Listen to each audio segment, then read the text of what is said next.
जमात इस्लामी के फलाही इदारे अल खिदमत फाउंडेशन टंडौर की जानिब से जमात इस्लामी की जिम्मेदार अब्दुल अजीज गोरी एडवोकेट मुश्ताक अहमद आदिल अब्दुल गफूर अंसारी के हिदायत पर अल खिदमत फाउंडेशन जिला सांगड़ के सदर तौहीद अहमद शाह एडवोकेट अब्दुल सत्तार अंसारी सईद अरीफुल्लाह सैफी हाजी नूरुल हसन हाजी रशीद अहमद डॉक्टर अब्दुल वहीद प्रोफेसर अहमद गालवरी और मजर अली बेलम ने लॉकडाउन की वजह से बेरोजगार होने वाले मजदूर गरीबों बेवाओं और यतीमों को राशन घरों में पहुंचाने का सिलसिला जारी रखा।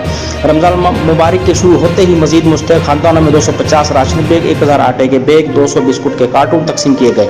इस मौके पर मीडिया से गुफ्तगू करते हुए जमात इस्लामी के रहनुमा अब्दुल अजीज गोरी एडवोकेट और अल खिदमत फाउंडेशन के सदर सैयद तौहीद अहमद शाह एडवोकेट ने कहा कि रमजान मुबारक के बाबरकत महीने में मुखिर हजरात अपनी ज़कात अल खिदमत फाउंडेशन को दें ताकि ज़्यादा से ज़्यादा मुस्तकिन लोगों को इमदाद की जा सके। इस वक्त इंतहाई मुश्किल हालात में और सफेद पोश तबका कसम परसी की ज़िंदगी गुजार रहा है मगर उन्हें हुकूमत इमदाद नहीं मिल सकी। हुकूमत का लॉकडाउन पर जोर है जिसकी वजह से गरीबों के घरों में फाका कशी की नौबत आ चुकी है।